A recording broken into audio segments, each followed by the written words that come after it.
Oh, hell. Shit. Greetings, ladies and gentlemen. This is Rockwell Spot coming at you. That was kind of unexpected. Trying to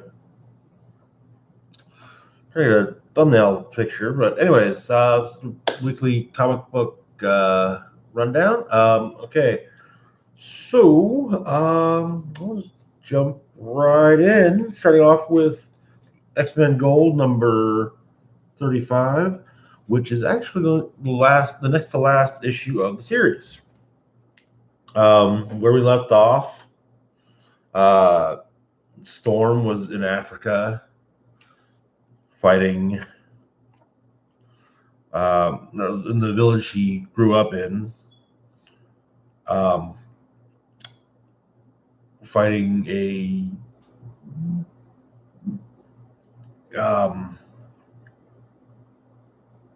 god of sorts named Uovu, who's apparently somewhat of a god of death, and he showed himself able to resurrect Storm's parents, as well as the rest of the dead in the town, who at the last issue he turned against Storm.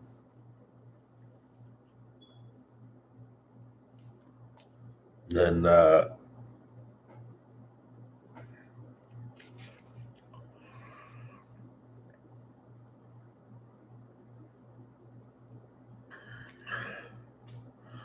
anyways, so the army of the dead that Uovu has arisen has taken Storm.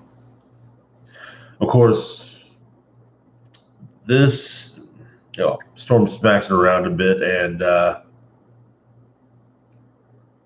Storm manages to get free of them.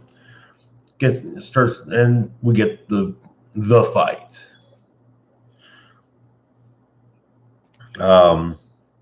Meanwhile, in New York, the X-Men, Kitty Pryde, Pyro, Nightcrawler, Iceman, and Prestige are fighting the Executioner.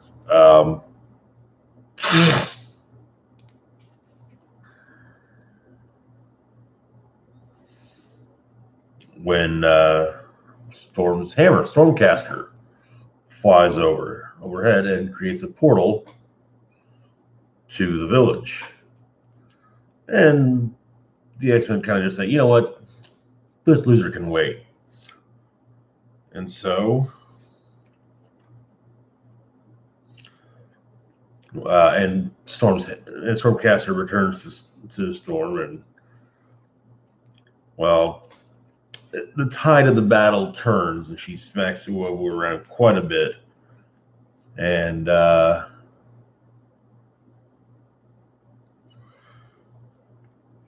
X-Men, well, that team of X-Men come through and help Storm out. Namely with their whole point is basically crowd control and keeping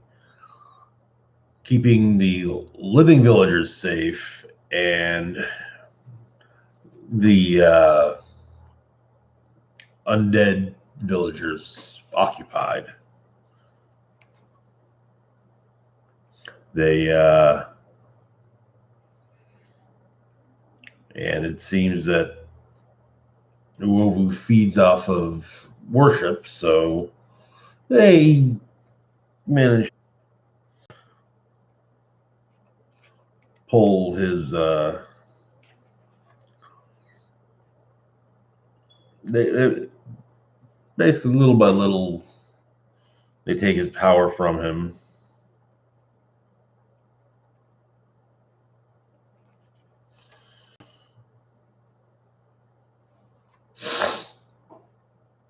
And Storm monologues a bit to herself before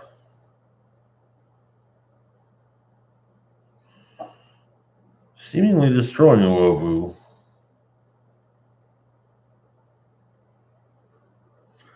And at the same time, losing Stormcaster as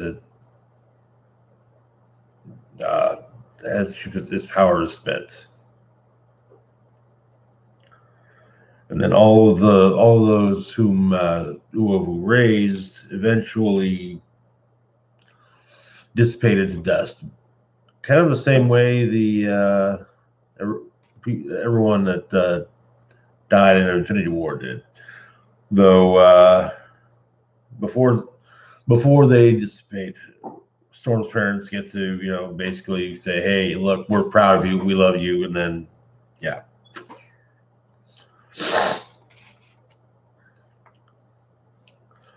Both her natural parents and her adoptive mother. And so she stands at the issue ends at the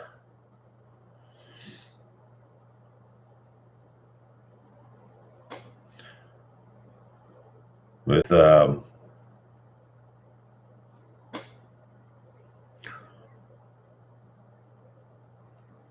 Storm's saying that she's going to return to the village on a regular basis, but not as a goddess or a wind rider, but as a friend. And that's where the issue ends.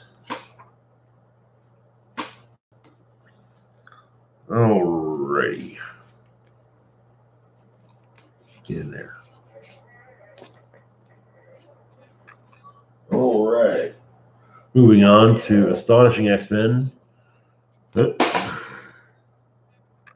Number 15. Just kind of dig the cover. Greg Land is not exactly the most beloved artist because reasons. Anyways, the issue starts off where we left our Merry Mutants was that let's see, Havoc, Alex Summers, was trying to put together his own team of X-Men.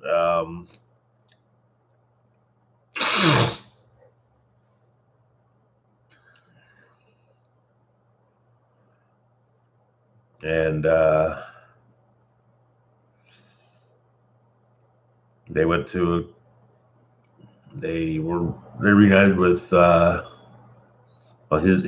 his team, Beast, Warpath, Colossus, and an undead version of Banshee, reunited with Dazzler to a degree, and after the show, fought what appeared to be a bunch of the Reavers, group of cyborgs that had long-standing grudge with the X-Men.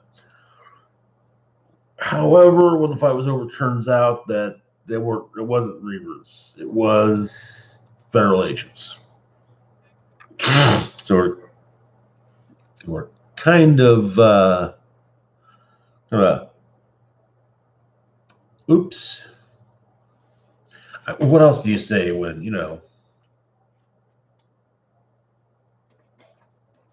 So it picks up at the group in a diner. They're hanging out.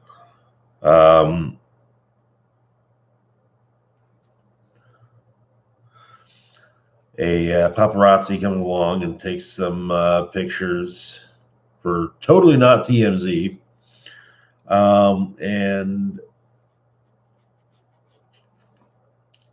it basically lets everyone know that this group is now being referred to as terrorists. And when Dazzler says, "Oh no, they're the X-Men, they're not terrorists," and apparently Kitty Pryde has put out a statement saying that this group is not the X-Men.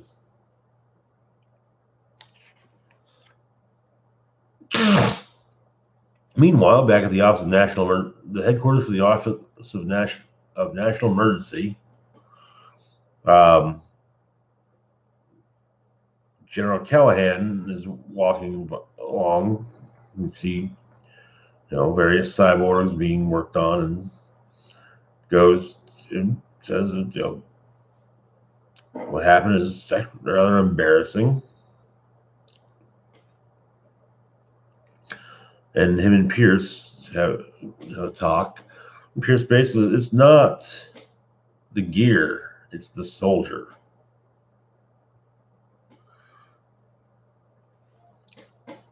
And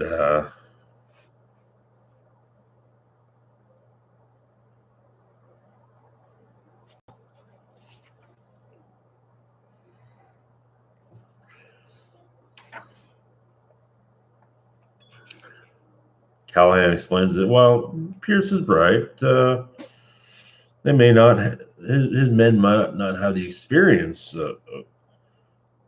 with the tech that the Reavers do, but they make up for it with resources.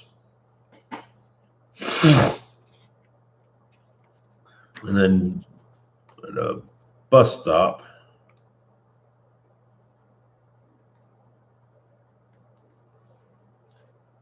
okay, did I already go back over that? Okay, no, I didn't. Cut to a bus stop where Alex and his X-Men are waiting for a bus. And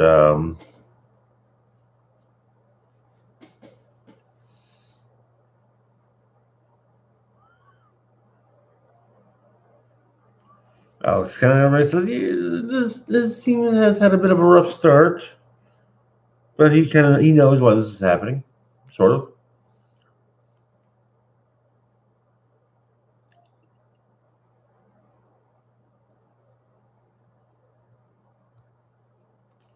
They get on the bus, and Beast pays their fare. And Alex says that he figures he's the target, mainly because of the time he spent working with Bastion during the whole Motherbind thing.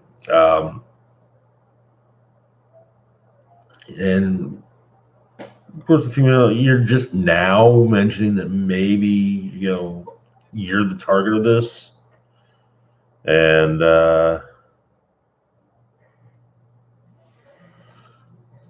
Warpath is based on the list you found. We're looking for a lot of people, but no, they're looking for me. They just don't realize it yet. Hank, then is that why you put the team together, to protect yourself? And Havoc says, yeah, that's exactly why. Because you didn't have anywhere else to go.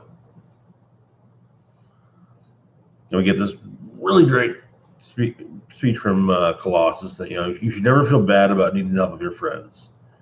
And of course, Havoc tries to, kind of say, oh, well, thank you, man. But lying to them, making them risk their lives for a deception, that can be forgiven but never forgotten. And so Alex gets off, all Dazzler follows, and it's kind of Havoc's like, hey, if you're gonna try to placate me, don't. But she's no, you screwed up bad, and it's not okay. But it's kind of what you do, But they're X-Men; they fix things together, and Havoc makes does it. Because off the night is saying, nah. Colossus was right, and he put everyone at risk just by being near them. So he's going to go far away from the people he cares about. Meanwhile, at the current base of operations of the Reavers, Pretty Boy, Bonebreaker, there's Bonebreaker, right? Yeah. Pretty Boy, Bonebreaker, Cole are trying to figure out what their next move is.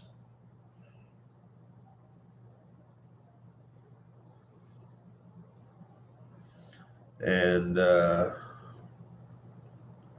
turns out Cole just got back from following a tracker that they had on one of them. Well, they're all dead. And so Bonebreaker wants to know, is Pierce there? He wasn't. So now Cole's kind of curious. What now? Well, Bonebreaker is a little frazzled because they don't have the numbers to rescue Pierce for the feds. Hell, they couldn't even capture that Havoc without. So, over kind of that. They're coming for us sooner or later, it seems. Anyway, we cut to the bar with no name. Now, the bar with no name is a bar frequented generally by the supervillains in the Marvel Universe. Often plays into, but yeah, it's basically a meeting place for, usually the low-level villains, street-level types. The ones that see robbing a bank as being the big score. Well, anyways, turns out that Warpath's been following Havoc, and Havoc is drinking. Also, Havoc knew that Warpath was following him. Not the whole time, but at least part of it.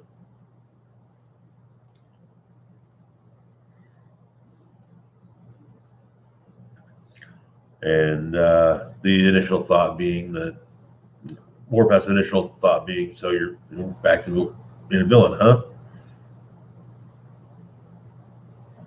And turns out also that Warpath was maybe thinking about fighting the entire bar.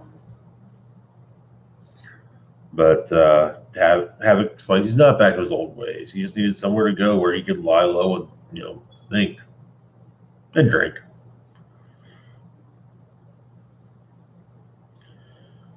And, Havoc says, yes, he lied. He should have told everyone the real reason he was forming the team was protect himself.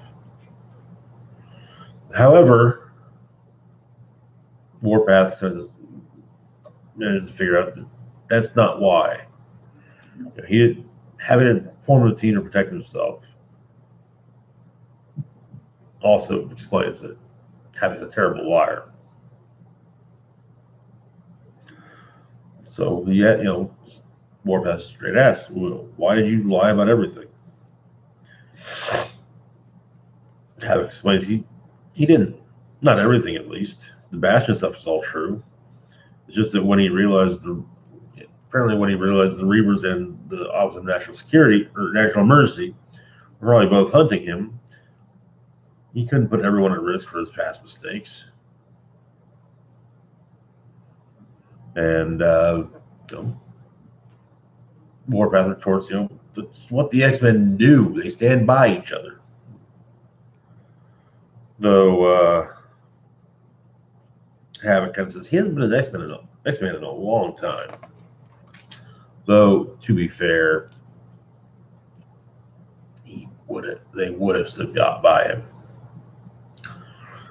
Well, anyways, the rest of the team is hiding out at Colossus's bachelor pad, which could use maid service.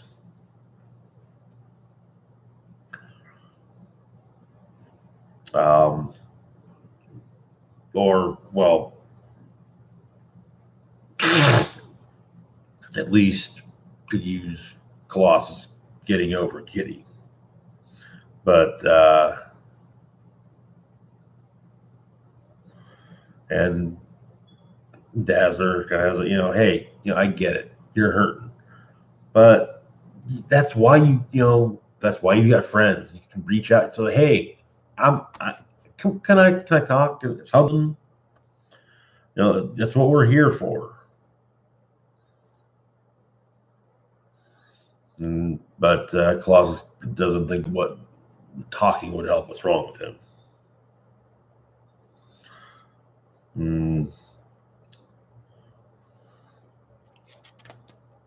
While in the middle of this, a grenade gets thrown in the window, and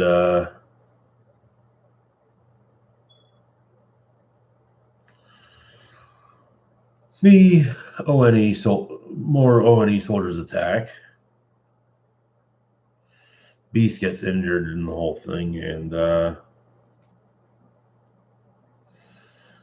told to stand down by a chopper, which Banshee promptly destroys. And as he flies off, to where? Nobody knows.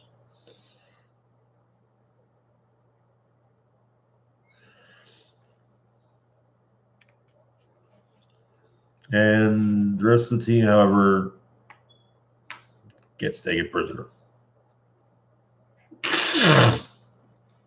Yeah, excuse me. Anyways, back to the bar with No Name. Havoc and Warpath talking, and Havoc asks, "Why Warpath's here?" Kitty doesn't want Havoc calling his team the X-Men. No, that's fine. Well, there's no more teams, so. Anyways, so he gives Warpath just lays this whole speech on him, about how his brother John was an X-Man and how he joined to honor his brother and avenge him. And with Cyclops, he discovered new meanings for family, honor, loyalty, and redemption. He's an X-Man because he believes all people are created. He believes in Charles Xavier's dream. He believes in Kitty Pryde's leadership, and he believes in the Summers family. And Cyclops taught him how to give, real rousing speeches, which Warpath explains. Cyclops got to tell me how to do that one. And but turns out that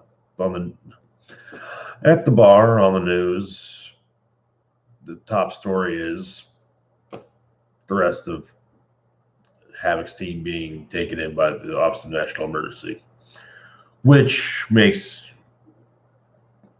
more than a few of the patrons of the bar rather happy. Namely, the ones we see clearly being the wrecker and pile driver of the wrecking crew. I think Thunderball is implied that Thunderball's there too.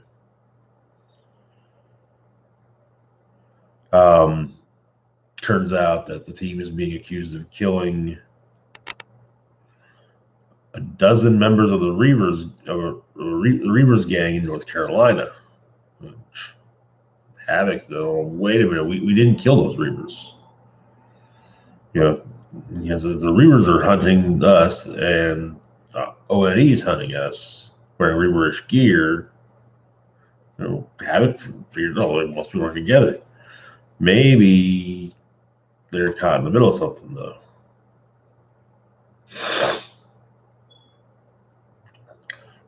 Warpath suggests maybe bringing, talking to Kitty about what's going on, saying, "Hey, here's what's up." But Havoc doesn't want to drag her into the whole thing. Besides, what if it could go south and could lead to the X-Men fighting ONE, and well, that would be bad. However, Havoc does have an idea.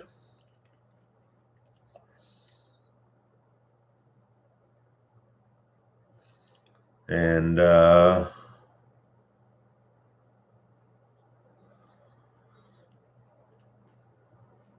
So he greases a few palms here and there and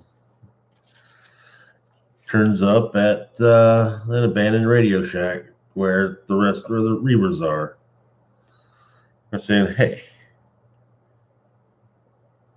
kind of a maybe we can work together. So we'll see what happens with that.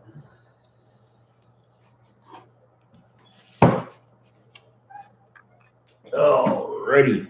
Moving on to Weapon X number 23.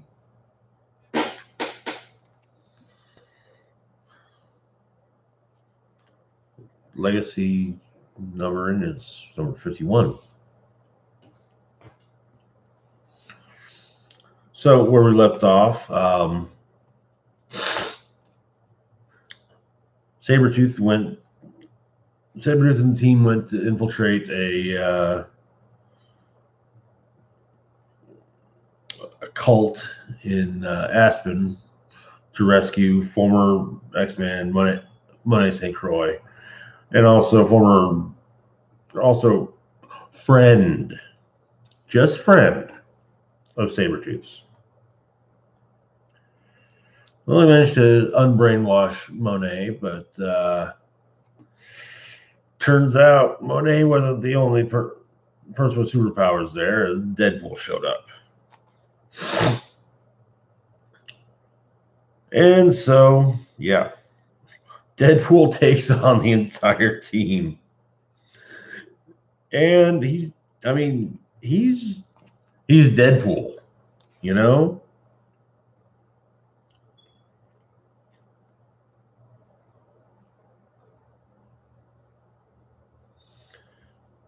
And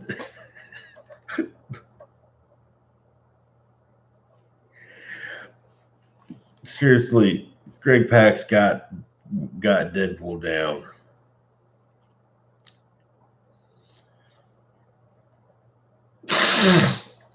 And Sabretooth explains when him and Deadpool go one-on-one that he loves that Wade's got a healing factor. Just because that means he can slice and dice Wade till his arms get tired, and no bleeding hearts can whine a whit.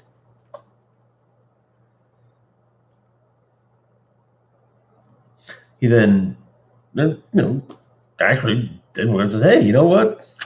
Right back at you, buddy." And he runs through Sabretooth and Lady Deathstrike in one strike, or in one blow, and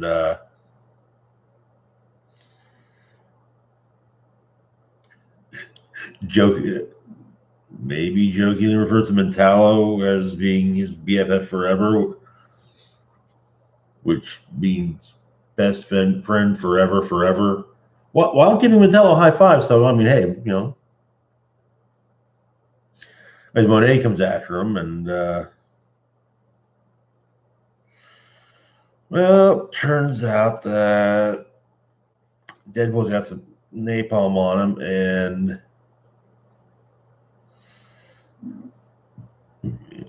sets her hair on fire. Of course, then Mystique tries to call, maybe get him to, chill out and back off by impersonating his ex-girlfriend Copycat. Yeah, he's not falling for it. So then it's up to Omega Red taking on Deadpool.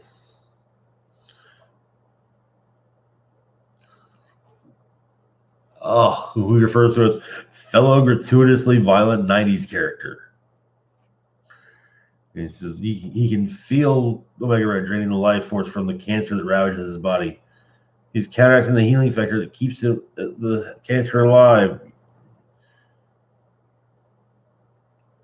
Please just look under the hood. Just tell me I'm feeling is real. No.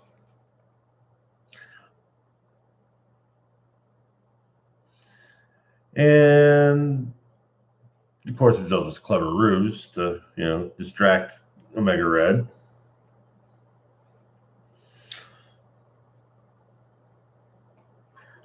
Lady Deathstrike returns the stabbing favor and explains that she injected the same nanobots into his system that he injected in the rest of us. So, he should be immune to Mantello's mind control too.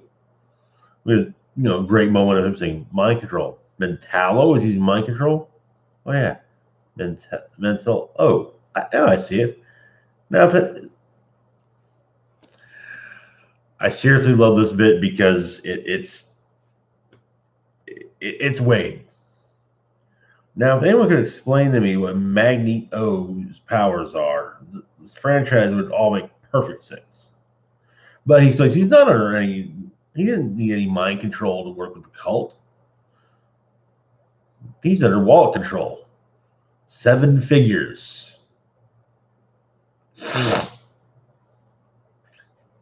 And about the time that Monet decides to charge him, he runs out of ammo.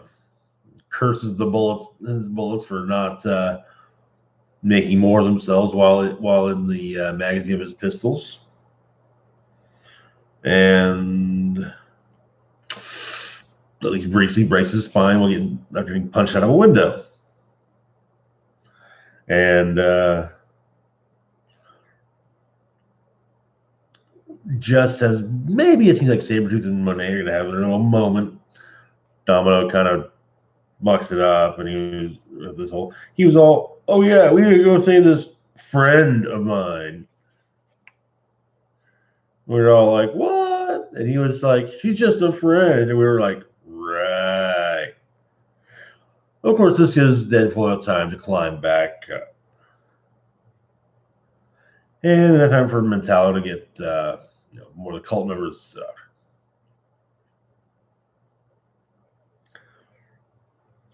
So, Sabretooth, of course, when it comes to having, when you've got Deadpool there, you're a mercenary. How do you get Deadpool to switch sides to work with you? You pay him. Which he says, 2.5 large plus dental and 10% of licensing.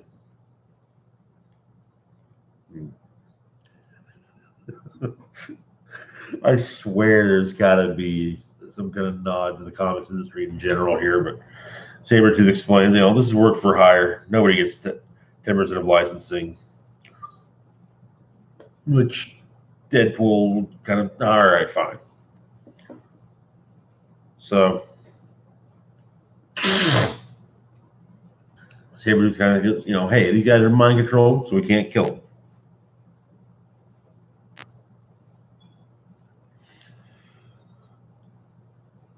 Just because they ain't killing them doesn't mean they're not going to beat the living hell out of them. No. Mentallo takes the beating living hell thing and turns it into if it's hell you want. Of course, Deadpool interrupts him. Well, that doesn't really track. He didn't say he wanted hell.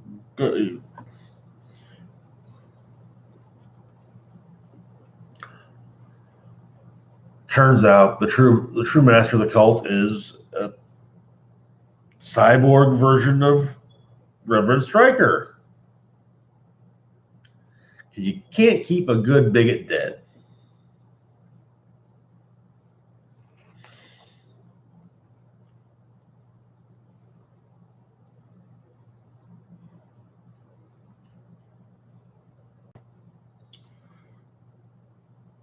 Or maybe it's just a straight up robot version, but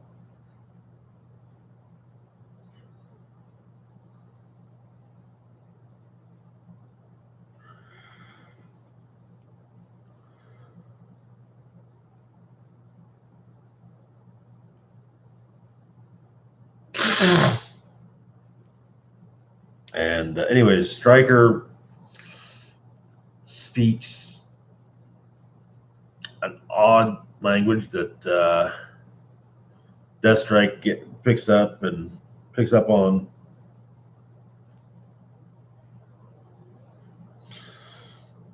and while Deadpool claims that Stryker's dumb non-robot speak doesn't scare him, Stryker explains that it should. He should recoil in terror as he hears the sound of your greatest enemy selling his soul to the devil himself. So, and the issue ends with the team hanging upside down from energy bonds. And, well,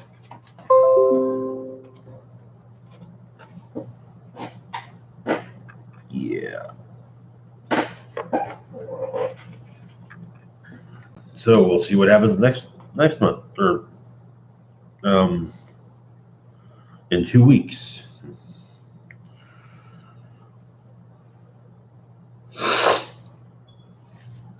I always forget this one's twice monthly. Why? I don't know, but it is. Anyways, moving on to Old Man Logan Annual #1. And yes, that's the Punisher. So,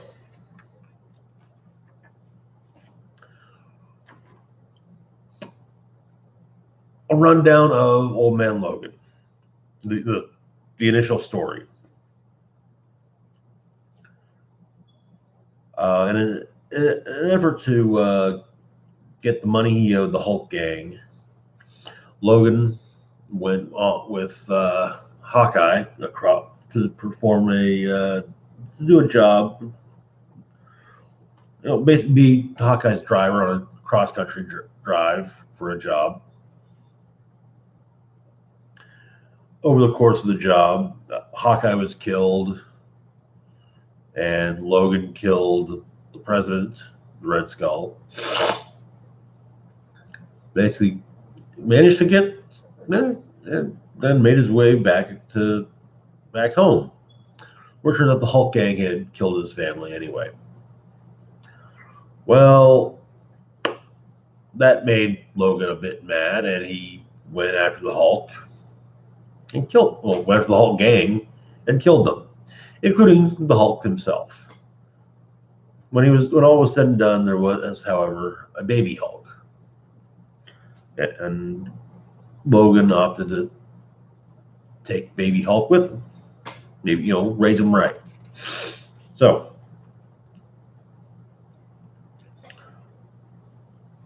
we start off with kind of what looks like a rather Mad Max-ish gang heading towards the town, talking about I guess it's kind of a more mythologized version of the superheroes, the now deceased superheroes. Anyways, 2 days later, Logan rolls up on the town they just left. This old woman spits on him and,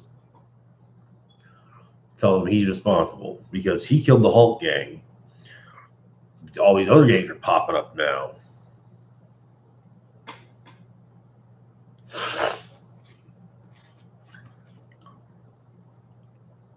And the gang in question calls themselves the Punishers. They apparently came through the town, stole all their food, all their supplies, killed all the men, stole all the children. And the woman explains, tells Logan straight up, none of this would be happening if Logan hadn't killed the Hulks. So Logan asks, "Hey, tell me where they went. I'll bring your boy. I'll bring you back your boy." Mm-hmm. And we've got,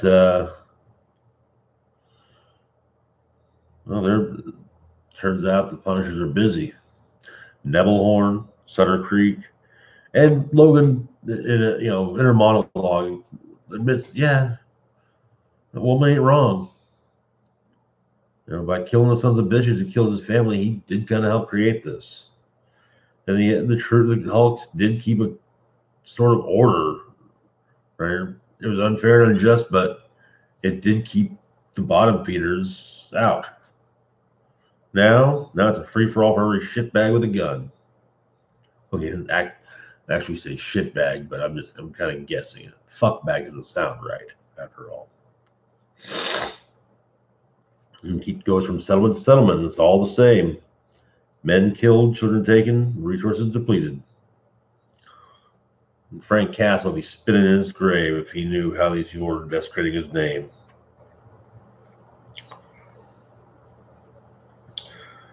And Logan says the only saving grace is that, like every bully with a gun, they ain't subtle. They're loud, and that makes them easy to find. Apparently, they're holed up in Folsom Prison. Hell, Logan says that even Hawkeye blind in the back and followed them back to their clubhouse, which is being guarded by an old man with a sniper rifle. Tells Logan to turn back.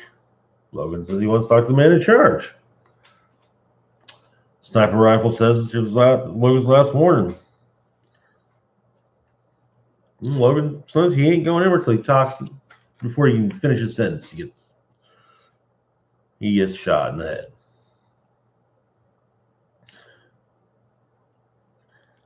And the leader shows up. Good telling sniper rifle, good job. But his name is Panhead. Panhead. Anyways, Panhead says, leave the body for the crows, but bring us horse. There's some meat on that. On his bones, after all. Anyways, that night, when Logan comes to after taking a sniper rifle around to the head, he wakes up and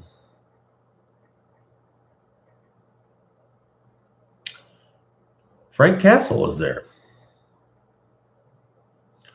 asking Logan what his plan was. Walk to the front door. Does tell Logan that hey, they got your horse though. Logan does. Aren't you supposed to ask him he's supposed to be dead? And during the road trip with Hawkeye,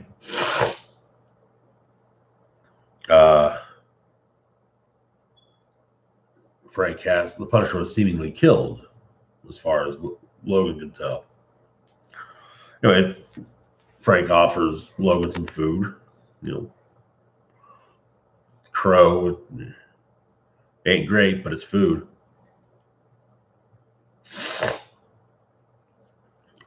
Look, and Frank goes on to explain that in Salt Lake City, it wasn't him. It was some punk pretending to be him, chumming up with some other kid pretending to be Daredevil, all following some chick pretending to be Spider-Man.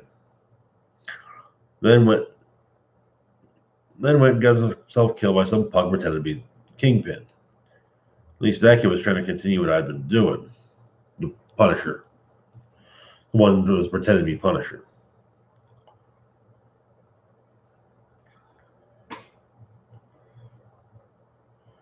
And Frank wanted to wait till Panhead got back till he made any move. And he's the leader after all.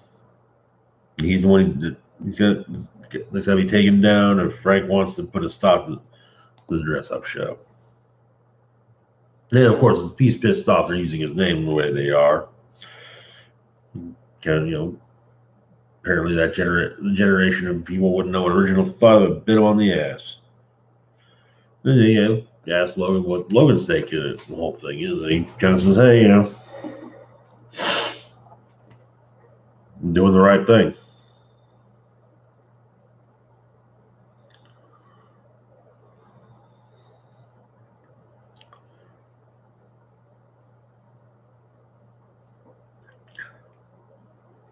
And so Logan asks, you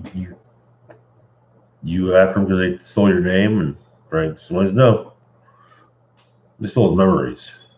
His mind don't work so hot anymore. More like a rusty seed in a steel trap. He forgets a lot.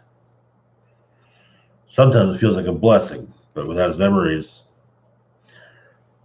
some days he can't remember his wife's name, can't bring up faces of his little boy and girl. That's too much for him. He needs his memories back. So, make a plan. Jumping into the van that Punisher has and ramming, going straight into the gate.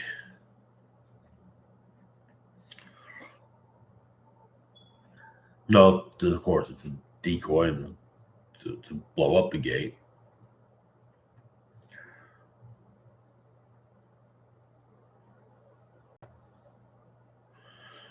And Frank ain't pleased with the fact that the lack of training the Punishers have. And so Panhead is like, oh, it's the Punisher. The original Punisher. Well, Frank says the only Punisher. Gets through him, one shot, one kill. Meanwhile, Logan goes after the kid, goes to rescue the kids.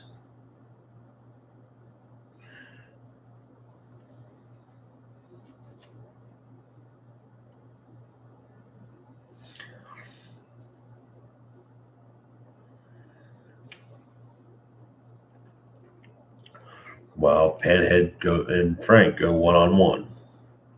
Right, so Logan finds the kids and rescues them, takes out the rest, takes out the one's garden.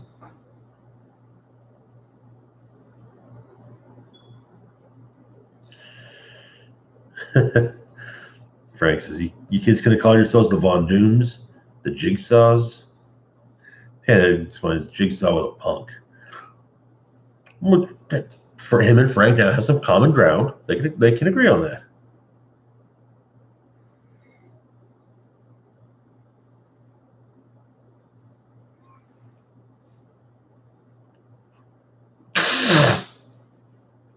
Oh, Panhead comes after him with his big ass axe. Gets Frank pretty good.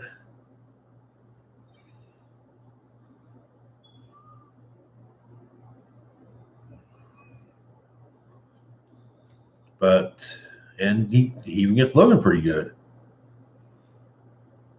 One of the kids, however, pulls up, grabs a gun, and manages to get him from behind. And Logan goes to get Frank, and Frank says he's done for, and he's going out on his terms. But one last thing.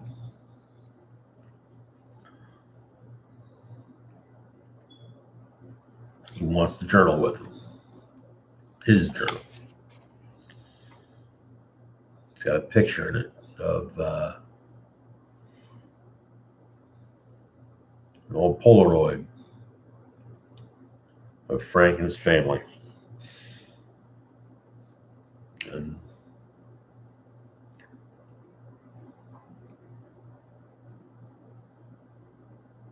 70 years of fighting ends there.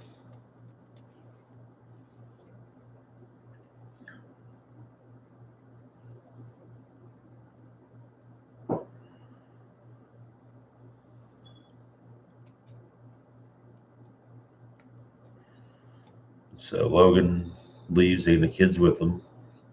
He went back to, back to hey, Bobby. But that's not where this issue ends. We've also got Punisher Wastelands Journal, Sons of the Patriot. Doesn't say about. It doesn't. This takes place. Doesn't say how long after we're getting to as Guardians of the Galaxy. We're getting to that one. Right now, we're on the Old Man Logan annual. But things pick up with this. Doesn't say how long after everything or after the events. I don't mind Ragnarok Valkyrie. After all, Valkyrie, the concept of Valkyrie was, or of Valkyries, there are more than one. So, but Frank's fighting a game called the War Machines.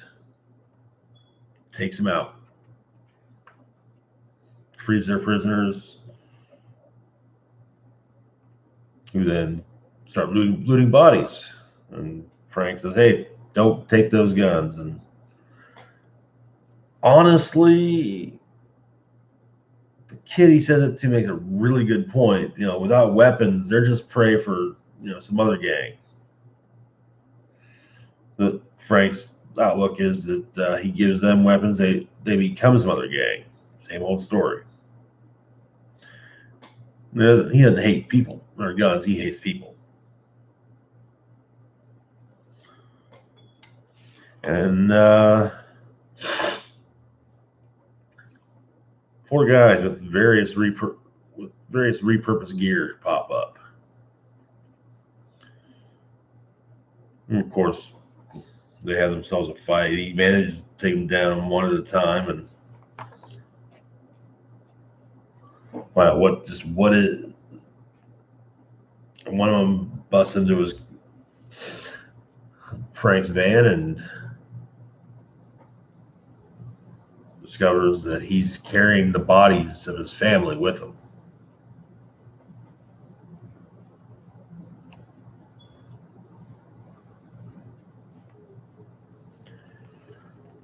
And Frank says that the one that discovers this explains that the guy they're working for, he wants them to save the world.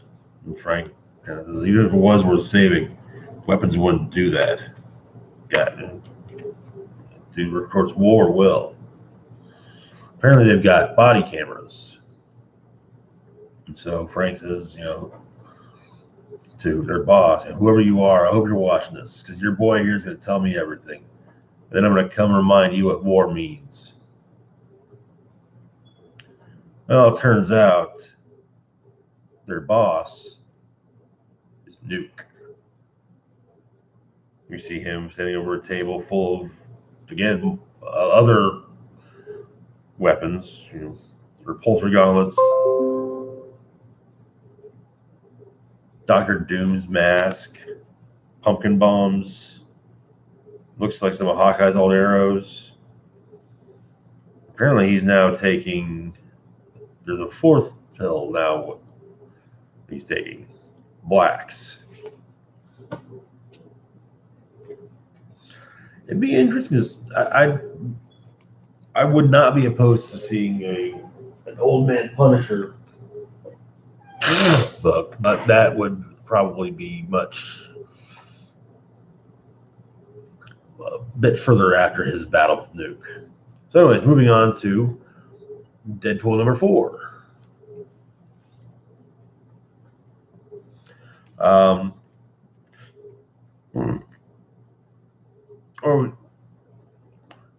Deadpool managed to take down the Cosmic Menace that he hired so he could be a hero again.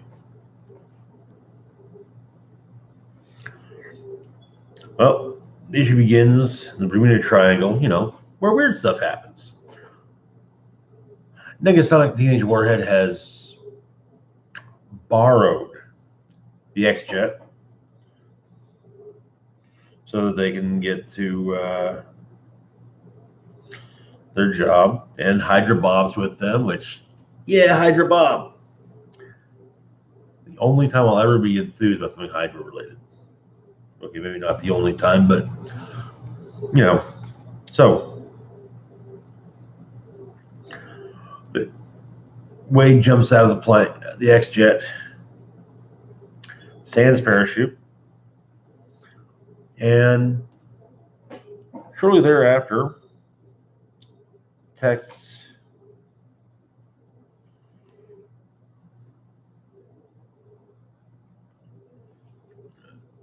sends a bunch of texts to Negasonic. The most recent one is timestamp 10 years from now.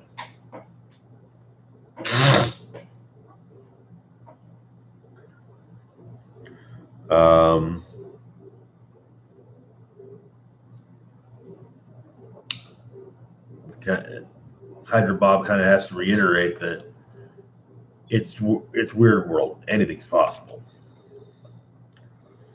So we kind of get what's been happening with Deadpool. Goes through various problems.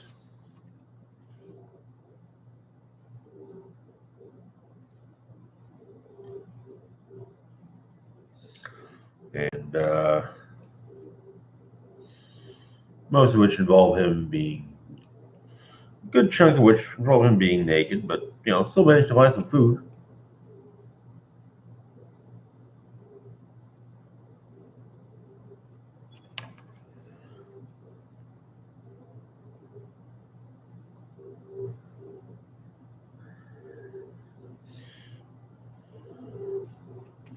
And he's basically sending video messages to Negasonic. And she'd have to go down and rescue him, but Bob stops her and says, he didn't, not once did he give the code word.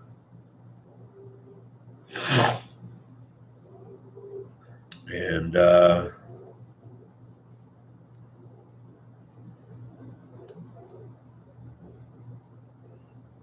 along the way he makes some friends, and a friend.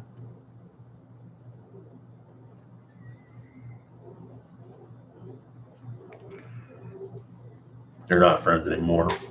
He got captured by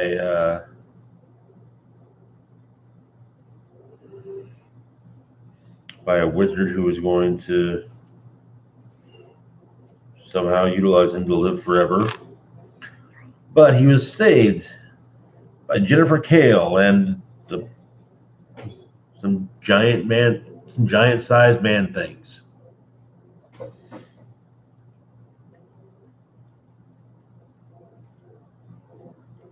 So anyways, him and Jennifer Kale work together for a while and fall in love, and they get married, and well, during one epic battle, he finds his target working for Jennifer. So he kills her, or he kills the dude, and goes to basically Texas, hey, okay, let's do this, and gives the code word, and so gets rescued, make the money, and the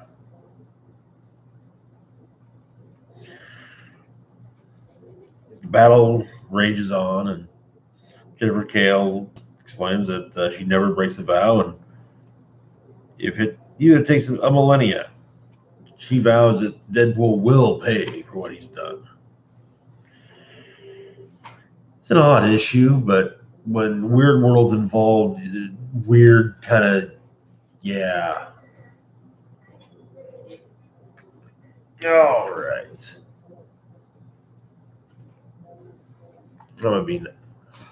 And now, as Guardians of the Galaxy. So, which it's cool to notice is an Infinity Wars tie-in. Though I'll be honest, it's an Infinity Wars tie-in in the barest manner, but we'll get to that. So, got started with a flashback in Greenwich Village. Annabelle Riggs and Ren Kimura are having lunch together, drinking wine, and Annabelle's about to ask Ren a question when a portal opens and Angela and the Destroyer walk her saying, "Hey, you're needed."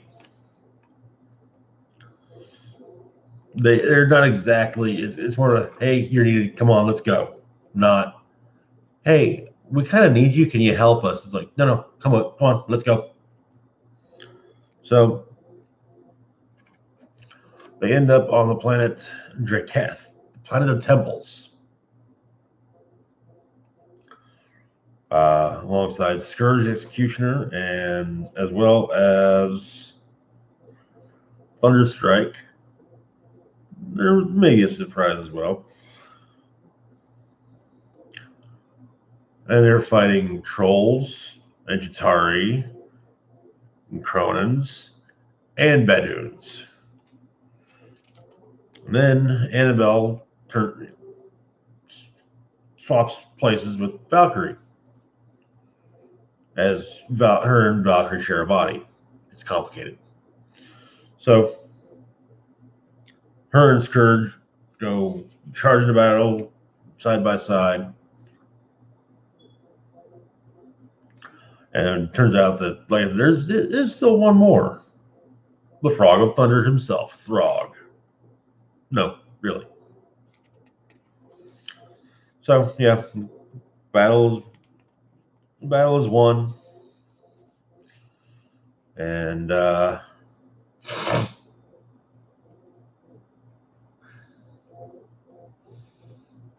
apparently a chunk of the Rainbow Bridge is part of their engine core. And when they arrive at the planet, at their destination, they find dwarves of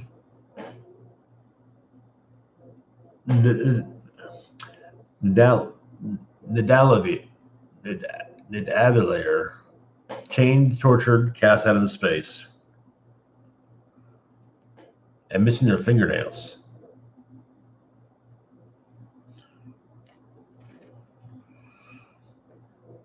When they arrive on the surface of the planet, this is the planet that they were on initially. This is Draketh that they're arriving at. They find Nebula waiting on them, granddaughter of Thanos herself.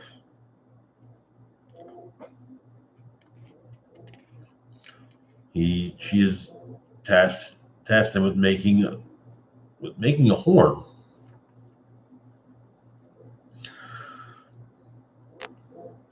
And she says she'd love to stay and deal with this motley group herself, but dear Gamora is out there trying to steal her Nebula's thunder and take over the family business. There's our Infinity Wars tie-in. So she has places to be, a tune to play, and Ragnarok to unleash. And apparently the axe that Nebula's wielding cuts through space, just like, I think that's Executioner saying that.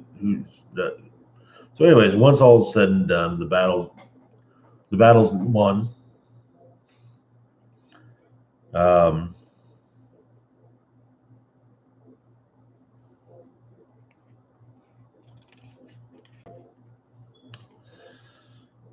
They go over things, and it turns out that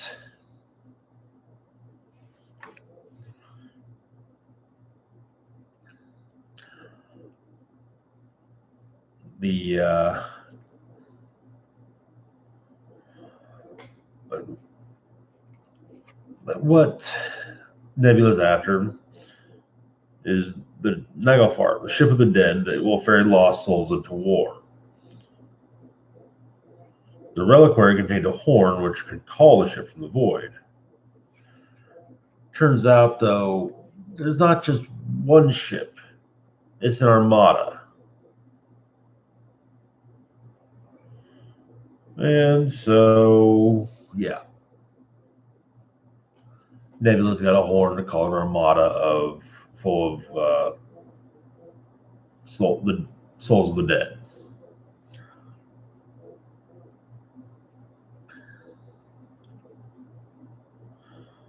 Anyway, so by her, on her own, Angela speaks to the destroyer, saying, hey, going after Nebula was your plan.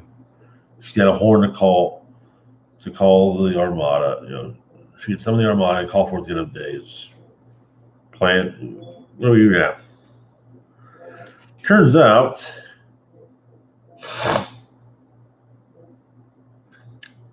Kid Loki is running the destroyer armor.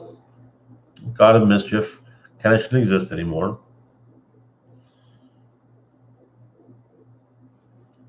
And he plans to use the Nagelfar Armada to his own use.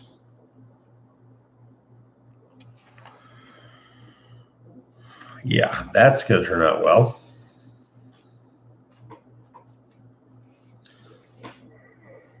We'll see what happens in the present series. Moving on to Cosmic Ghost Rider number 3. Where we left off, Frank Castle, the deceased Cosmic Ghost Rider, was going to try and kill Thanos, but couldn't bring himself to. So now he decided he's going to raise Thanos himself and try to make him better. So he goes to a planet, and it's about to be consumed by Galactus.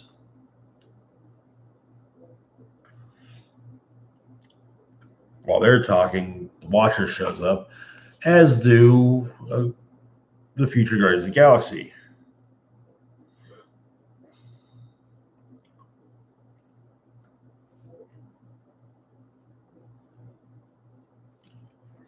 Which we find will wind up being Juggle Duck, Howard the Duck in possession of the Gem of Tesseract, ducking unstoppable. Captain Marvel, Kamala Khan, but in the future and all grown up, and with added shield. Iron Groot, Rocket piloting a mech suit made out of his tree buddy. Shut up, you like it. Jubilee, enough said. Older man Cable, time traveling leader, too old for this shit. And they explain that they're from a future where Thanos was raised by the Cosmic Ghost Rider. And basically, things are worse.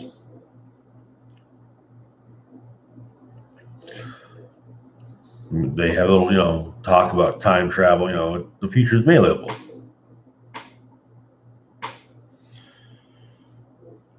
Then Galactus kills the Guardians, except for Cable.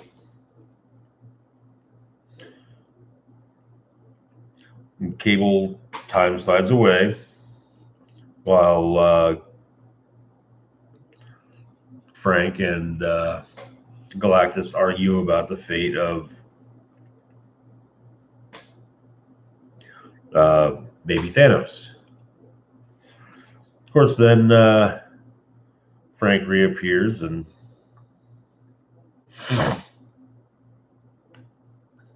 uses Pym particles to shrink Galactus and shoot him into space. And just constantly brings team after team, goes in the future, grabs a team, comes back. And each of these teams get killed.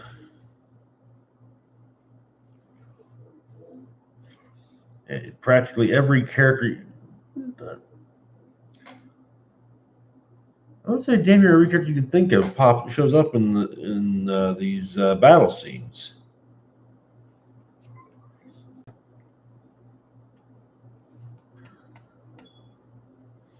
It doesn't end well for them. Oh, and during these fight scenes, Ghost Rider has Uatu babysit Thanos. And, hey, make sure he doesn't see what I'm doing.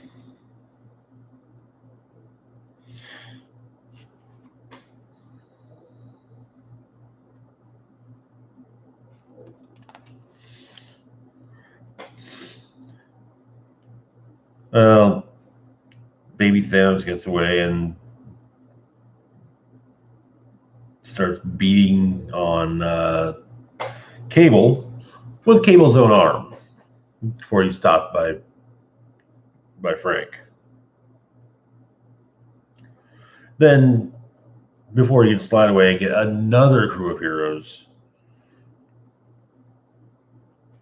Ghost Rider kills him.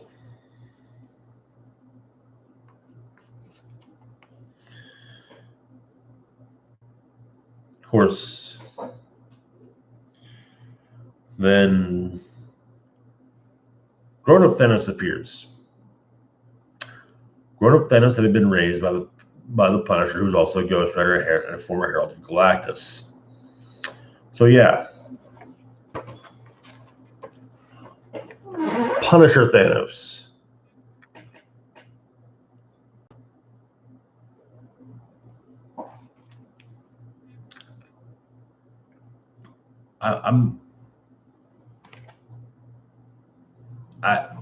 Okay.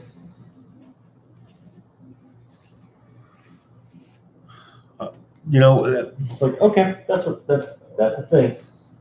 All right, moving on to Avengers number 7.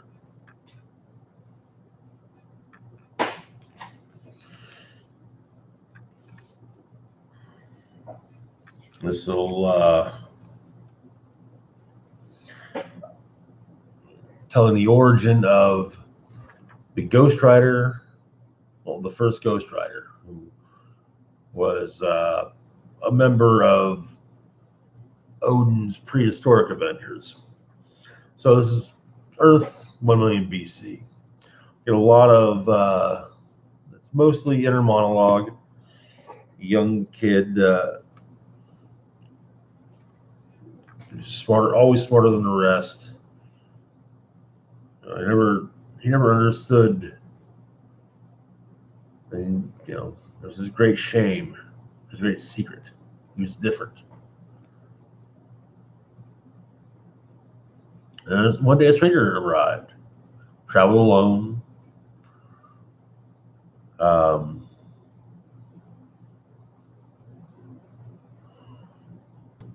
Promptly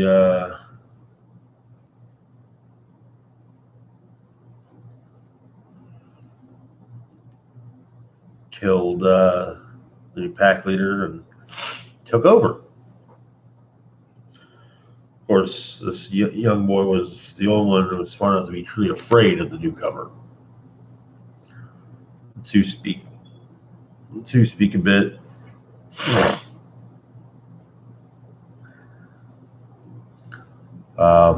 Tells some of his history.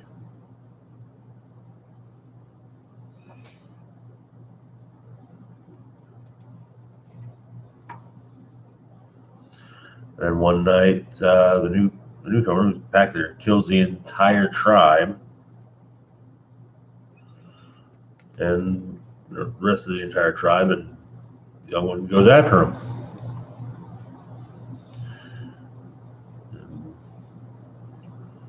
Says, "You're a ghost now, boy. A thing that doesn't even know it's dead. Ghost. That's what I name you." And he basically tells Ghost, "Hey, if you want to know my name, come and find me." So Ghost goes out into the wild, nearly freezes to death. The serpent comes to him.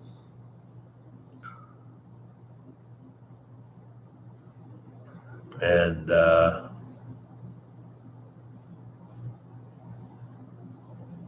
he knows the serpent knows what Ghost is searching for. And he knows what he wants above all else. And the serpent is the only one who can give it to him. Pain, punishment, vengeance. And you might say those are the snake's specialties. The this thing talked and talked. Promised him that he would find the man he was hunting. He'd have revenge. Mostly it promised that Ghost would be warm.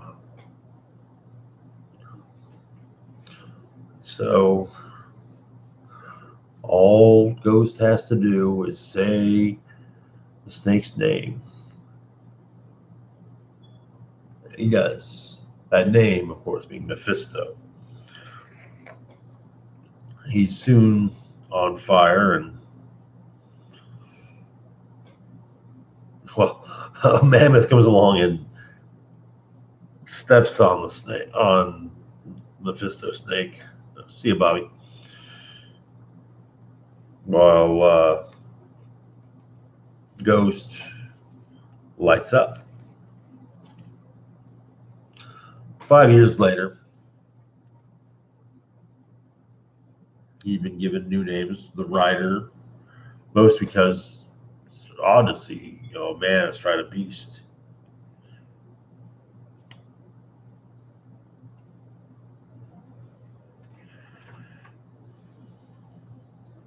But he finally does find his target.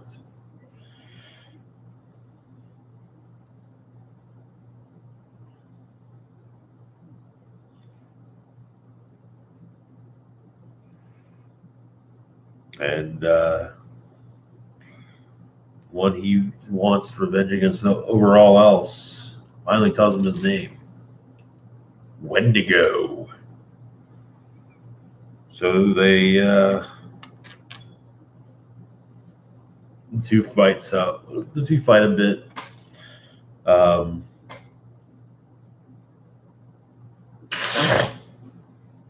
Ghost Rider asks him, how many have you eaten? And Wendigo explains, not enough. It's never enough. The more he eats, the stronger he grows, and the longer he lives. And so Ghost Rider makes himself a bone chain out of, or a chain out of the bones. Again, the battle continues, and then the Wendigo gets impaled by the mammoth that Ghost Rider arrived on. But Wendigo breaks the tusk, and the two get knocked down off of a cliff, seemingly to their deaths. Of course, Wendigo claims he'll survive it. And asks if Ghost Rider would, and Ghost Rider says no. And once again, he's alone. And he's told in his head that he's not alone. And not all of us are, not everyone is a monster like the Wendigo.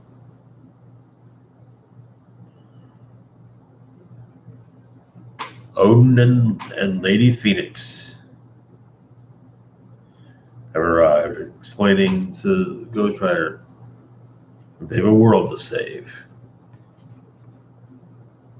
So it would seem that Phoenix was the first recruit. That either Phoenix or Odin were Phoenix was the first recruit, or Odin was the first recruit, one way or the other.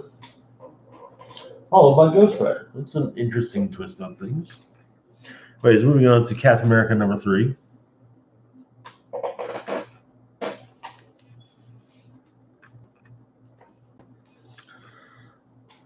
man, we'll start off in Iberia. Agent 13's escort is taking the long way. Though Agent 13 is, she doesn't really need the escort, but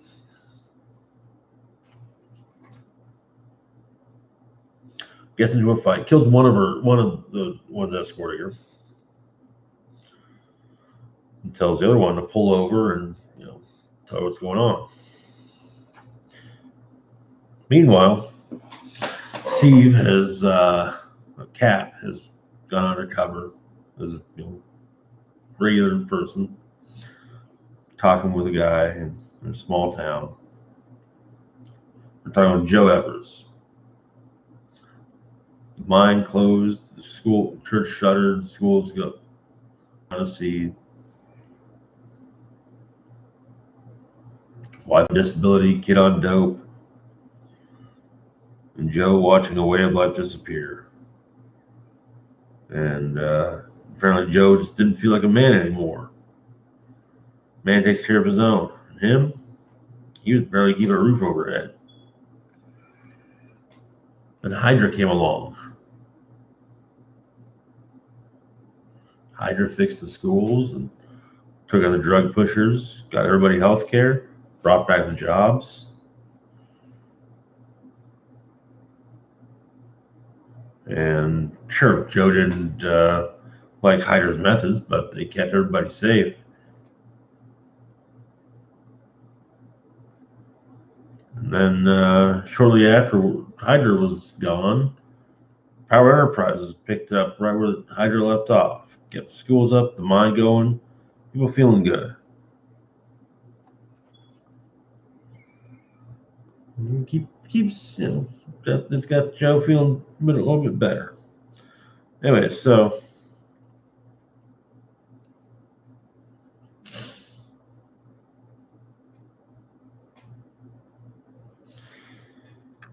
Cap gets picked up by Black Panther and Okoye.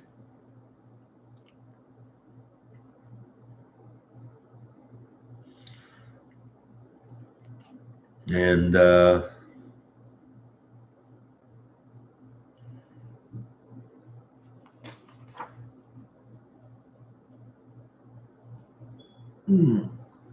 excuse me. Turns out that Black Panther's got some information on Power Enterprises. And they have mapped Power Enterprises associates.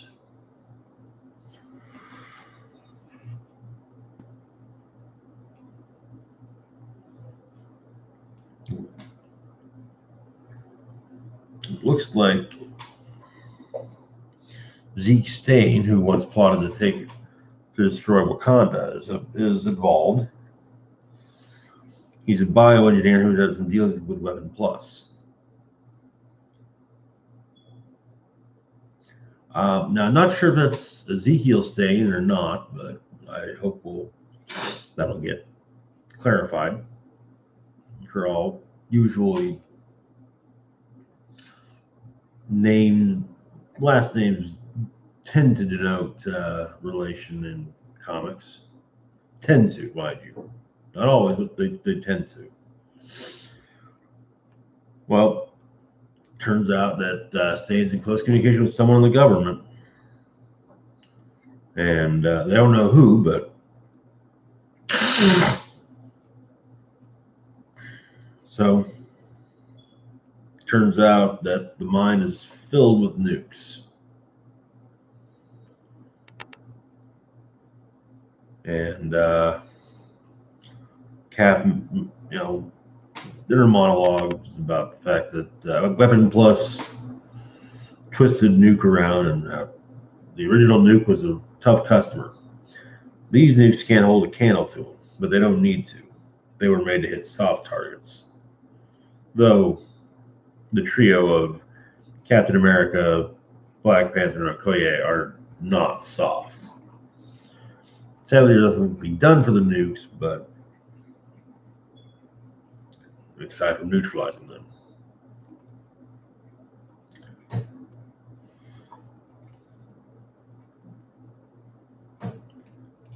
But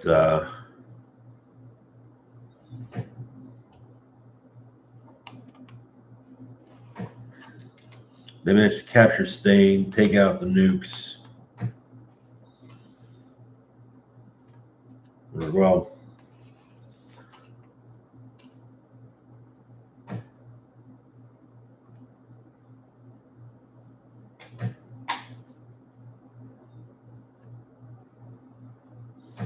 turns out, however, Okoye discovers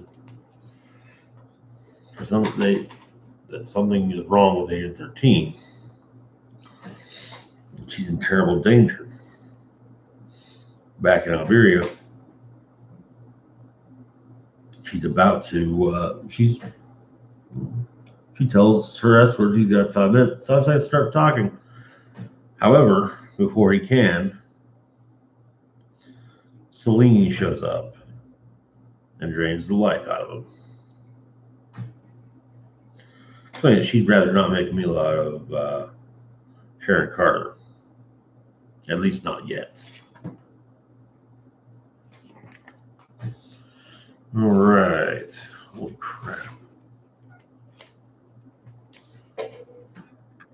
Finally, we got Quicksilver No Surrender, number 5, the finale. So where we left off, Quicksilver realized the best thing he could do to stop these speed creatures was to stay calm, meditate even maybe. He tries. He's working on it. And of course, his thoughts keep wandering, but he keeps on trying to get them back. Focus on breathing. And then they seem to disappear, except for one who's talking to him and mirrors Pietro's movements.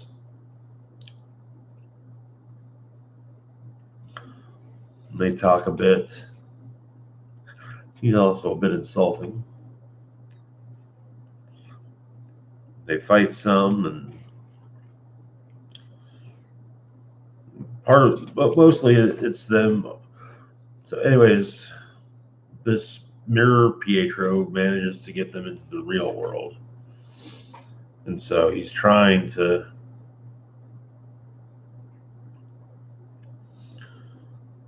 kill people in the real world, but luckily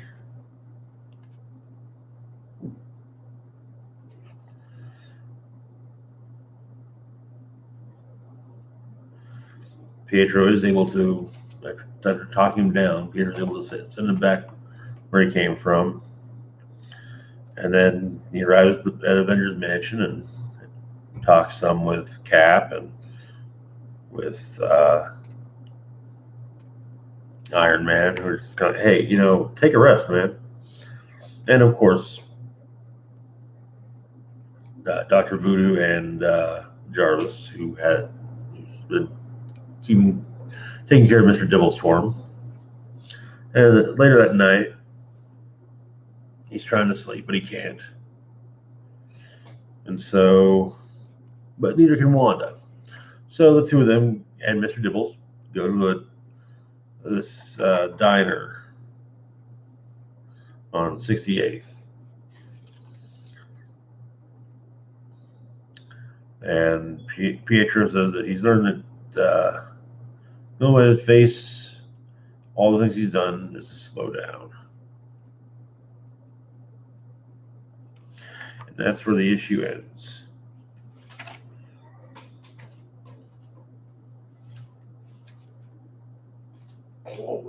So Pietro's free. All right.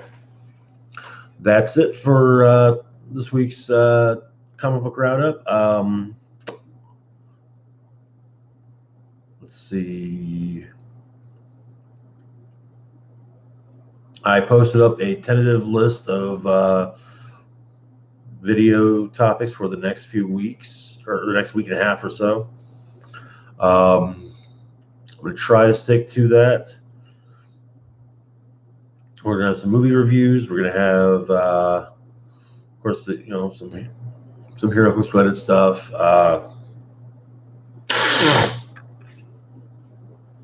But yeah, should be.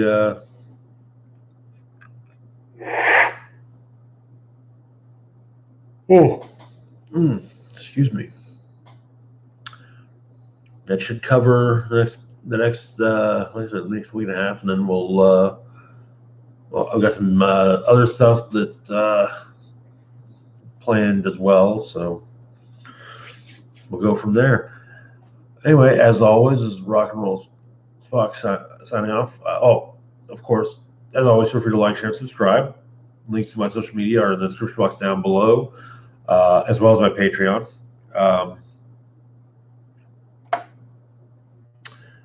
then this is Rock and Roll Spock signing off, saying live long and rock hard.